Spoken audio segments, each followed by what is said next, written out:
ଏବେ ଆମର ମାର୍କେଟ ଚାଲିଛି 22,600 ରେ। ଜଷ୍ଟ ତଳୁ ଯୋଉ ଟ୍ରେନ ଲାଇନ ଯାଇଛି, ଟ୍ରେନ ଲାଇନ କୁ ଟଚ୍ କରିକି ଏକ ଡୋଜି କ୍ୟାଣ୍ଡେଲ ହେଇଛି। ଆମର ଭ୍ୟୁ ଏ ଡୋଜି ଟୁ ମାର୍କେଟ ଉପରକୁ ଯିବ। ତ ଆମେ କଣ କରିବା, ବାୟ କରିବା 22,600 କଲ୍।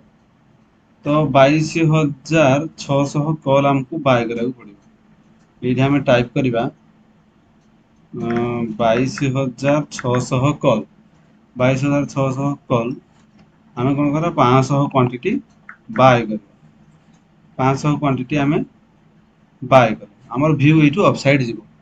ତ ଆମର ଯଦି ଏଇ ଯୋଉ ଡୋଜି କ୍ୟାଣ୍ଡେଲ ହେଇଛି, ଡୋଜି ତଳକୁ ଯଦି ବ୍ରେକ୍ ଡାଉନ୍ ଦେଇକି କ୍ଲୋଜ ଦେଇ ଦଉଛି, ତାହେଲେ ଆମେ ଏ ମାର୍କେଟରୁ ଏକ୍ଜିଟ୍ ହେଇଯିବା। ଆମେ ବର୍ତ୍ତମାନ ଆମର 1300 ଟଙ୍କା ପ୍ରଫିଟ୍ ଚାଲିଛି ଲାଇଭ। ଏକ୍ଜାକ୍ଟଲି ମାର୍କେଟ ଆଜି ପ୍ରାଇସ୍ ଆକ୍ସନ କରି କରି ଉପରକୁ ଯାଇଛି। ଏଠି ବହୁତ ସମୟ ୱେଟ୍ କଲା, upside down side, upside down side, କିନ୍ତୁ ଆସିକି ଏକ୍ଜାକ୍ଟଲି ଏଇ ଯୋଉ ଆମର ତଳୁ ଟ୍ରେନ ଲାଇନ ଯାଇଛି, ସେ ଟ୍ରେନ ଲାଇନ ରେ ଏକ୍ଜାକ୍ଟଲି ଗୋଟେ ଡୋଜି କ୍ୟାଣ୍ଡେଲ ବନିଲା। ଇଏ ଆମର କନଫର୍ମେସନ ଦେଇଦେଲା ତଳୁ ଟ୍ରେନ ଲାଇନ ରେ ସପୋର୍ଟ ନେଇଯିବାର ଚାନ୍ସ ଅଛି, ତେଣୁକରି ଡୋଜି ହେଇଗଲା। ଯଦି ଏଇ ଯୋଉ ନେକ୍ସଟ ଗ୍ରୀନ କ୍ୟାଣ୍ଡେଲ ଆମର ଚାଲିଛି, ଏଇ ଗ୍ରୀନ କ୍ୟାଣ୍ଡେଲ ଯଦି କ୍ଲୋଜ ଦେଇ ଦଉଛି ମାନେ ପଜିଟିଭ ସାଇଡ ଅପସାଇଡ ପଟେ, ତାହେଲେ ସିଓର ମାର୍କେଟ ଅପସାଇଡ ହିଁ ଯିବ। ଦେଖାଯାଉ। ଆମର ଏବେ ତ ଟାଇମ ହେଇଯାଇଛି, ଟାଇମ ଆମର ହେଇଛି 2ଟା 53, 3ଟା ପାଖାପାଖି ହେଇଗଲାଣି।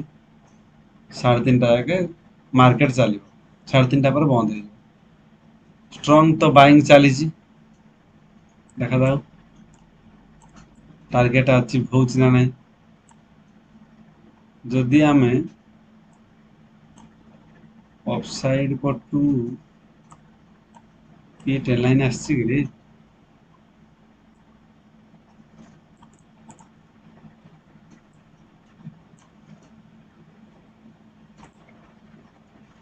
ଅଫସାଇଡ ପଟୁ ଏକ୍ଜାକ୍ଟ ସେ ଟ୍ରେନ୍ ଲାଇନ୍ ରୁ ଟ୍ରାଏ କରିଛି, ଫିର ବି ଆମେ ଆମର ୱେଟ୍ କରିବା। ତଳୁ ଯାଇଛି, ମାର୍କେଟ ଲାଗୁଛି ଏଇଠି ନା ରହିଯିବ। ଫିର ବି ଦେଖାଯାଉ। ଆମର 2,600 ଟଙ୍କା ପ୍ରଫିଟ ରେ ଚାଲିଛି ଏବେ। ୟାକୁ ତ ଲାଗୁଛି ବ୍ରେକଆଉଟ ଦେଇକି ଉପରକୁ ଯିବ। ଦେଖାଯାଉ। ଆମର ଷ୍ଟପ ଲସ୍ ତ ଏଇଠି ରହିଛି। ଷ୍ଟପ ଲସ୍ ଆମର ଲଙ୍ଗ ପଜିସନ ରହିବ। ଆମର ବହୁତ ଛୋଟ ଷ୍ଟପ ଲସ୍ ଟେ ନେଇଛନ୍ତି।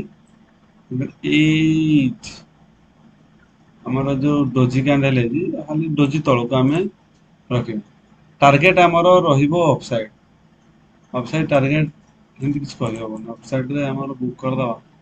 ଅଫସାଇଡ ରେ ଏମିତି କିଛି ଡାଟା ନାହିଁ। କିନ୍ତୁ ଆମର ଷ୍ଟପଲସ୍ ଏଇ ତଳକୁ ଗଲେ ଆମେ ଆମର କ୍ଲୋଜ ହେଇଯିବ। କିନ୍ତୁ ଅଫସାଇଡ ଭ୍ୟୁ ପାଇଁ କିଛି ଏମିତି ଡାଟା ନାହିଁ କୋଉ ଜାଗା ମାର୍କେଟ ଯିବ। କିନ୍ତୁ ପ୍ରିଭିୟସ ଡାଟା ଏମିତି କିଛି ନାହିଁ। ଯଦି ଆମେ ଡେଲି କ୍ୟାଣ୍ଡେଲ ଦେଖିବା, ଆମର ପ୍ରଫିଟ୍ ଏବେ ଚାଲିଛି 3,800 ଟଙ୍କା ପ୍ରଫିଟ୍ ଚାଲିଛି। ପ୍ରିଭିୟସ୍ ଡାଟା ଏମିତି କିଛି ନାହିଁ। ନା, ସେମିତି କିଛି ଦେଖାଯାଉନି। ଏଇ ରେଟ୍ ପାଖାପାଖି 15 ମିନିଟରେ କରିଦବା ନା 1 ଆୱାର କରିବା, ଦେଖାଯାଉନି। 1 ଆୱାର କରିଦଉଛି। 1 ଆୱାରରେ କଲେ ଆକୁ ତ ଏକ୍ଜାକ୍ଟଲି ମାର୍କେଟ କ୍ରସ୍ କରି ସାରିଲାଣି। ଯଦି ଯାଇ ଅଫସାଇଡରେ ଏଇଠି ଯୋଉଠି ସାର୍ପ ସେଲିଂ ଆଇଥିଲା, ଏଇ ଜାଗାରୁ ମାକ୍ସିମମ୍ ସେଇ ଜାଗା ଆମେ ଟାର୍ଗେଟ ରଖିପାରିବା।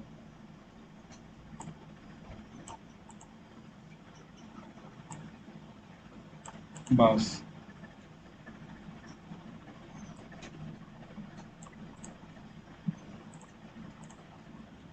ଚାଲ 5 ମିନିଟକୁ ପଳେଇବା। 5 ମିନିଟକୁ ପଳେଇବା। 5 ମିନିଟ୍ ଗଲେ ଆମର ଏକ୍ଜାକ୍ଟଲି ଟ୍ରେନ୍ ଲାଇନକୁ ଦେଇକି ସପୋର୍ଟ ଦେଇକି ଗୋଟେ ଗ୍ରୀନ୍ କ୍ୟାଣ୍ଡେଲ ହେଇକି ଅଫସାଇଡ ଯାଉଛି। ଆମର 5,400 ଟଙ୍କା ପ୍ରଫିଟ ଦେଖେଇଲାଣି। ଅଫସାଇଡ ଦ ଭ୍ୟୁ ରହିଛି ସେ 22,680 ପାଖାପାଖି ଆମର ଫାଷ୍ଟ ଟାର୍ଗେଟ ରହିଛି। ସେଇ ପାଖକୁ ପହଞ୍ଚିଲେ ଆମେ ଆମର କ୍ଲୋଜ କରିଦବା।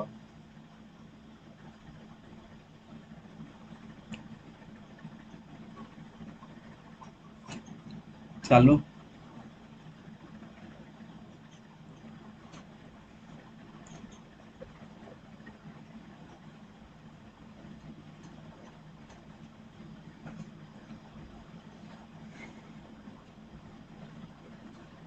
ବ୍ରେକଆଉଟ୍ ଦେଇକି ଅପସାଇଡ୍ ଯାଉଛି ଷ୍ଟ୍ରଙ୍ଗ ଯୋଉ ଭଳିଆ ଡୋଜି ହେଇକି ଯୋଉ ଭଳିଆ ଗ୍ରୀନ୍ କ୍ୟାଣ୍ଡେଲ ଷ୍ଟ୍ରଙ୍ଗ ଦେଖେଇଛି ସିଓର ଅପସାଇଡ୍ ହିଁ ଯିବ ଡାଉନ୍ ସାଇଡ୍ ଯିବାର ଚାନ୍ସ ବହୁତ କମ୍।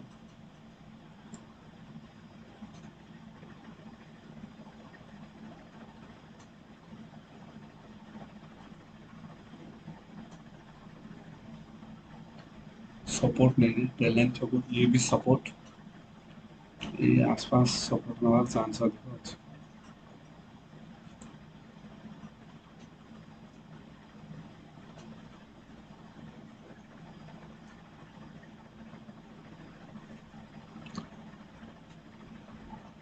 चली मार्केट आमर अपसाइड टार्गेट तो अच्छी टार्गेट 22,680 पर्यंत टार्गेट अच्छी देखा जाऊ टार्गेट अचीव होची ना नहीं टार्गेट अचीव होची ना स्टॉप लॉस वाह चलला चलला चलला 7,000 टका प्रॉफिट देखलानी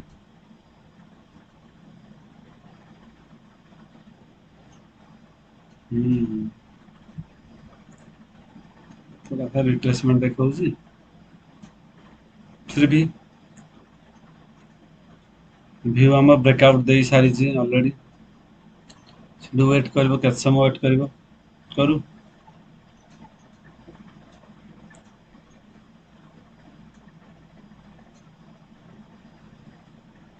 6,000 ରୁ 7,000 ଭିତରେ ଆମର ପ୍ରଫିଟ୍ ଚାଲିଛି ଦରକାର ପଡ଼ିଲେ ବି ଗୋଟେ କ୍ୟାଣ୍ଡେଲ ଉପରୁ ବୁକ୍ କରି ପଡ଼ିପାରେ କିଛି ବି କହିହେବନି।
रेड न हवा दरकार रेड न हवा दरकार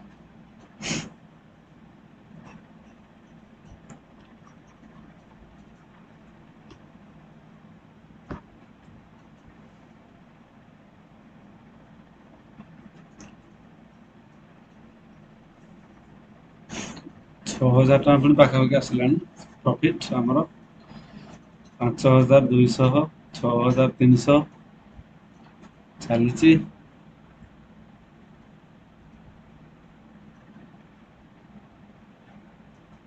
6,500 ପ୍ରଫିଟ୍ ହେଲାଣି टार्गेट आमर रहिबो 22,680 पर्यंत टार्गेट 7,200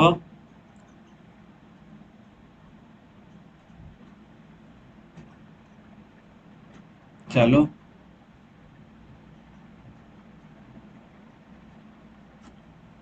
7,000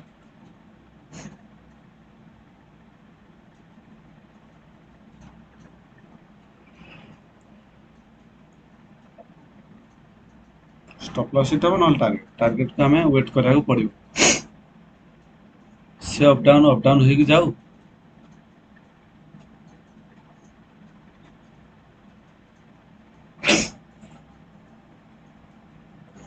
8,300 8,400 9,000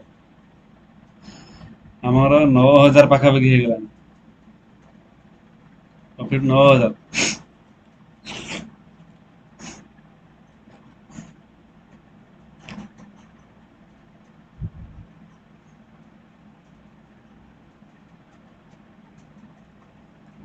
न आमे आमर प्रॉफिट ये बुक करदेले जहाँ भी प्रॉफिट आमर कौन पाई कारण आमर जो भाया कैंडल ग्रीन कैंडल है तापर पुणी ग्रीन कैंडल से रेड कैंडल था ताहले आमे वेट करते अपसाइड को 22,680 पाखापाखि तार पुणी आम पाखे जब टाइम रही था टाइम अलरेडी 3:30 पाखापाखि हो गला 3टा पार हो गला एणुक या पर 3टा पार हो गला माने जदि भी ब्रेकआउट दूसरी एतेटा अपसाइड मुवमेंट देवार चांस बहुत कम तो से आम आमर प्रॉफिटा बुक कर देले बस।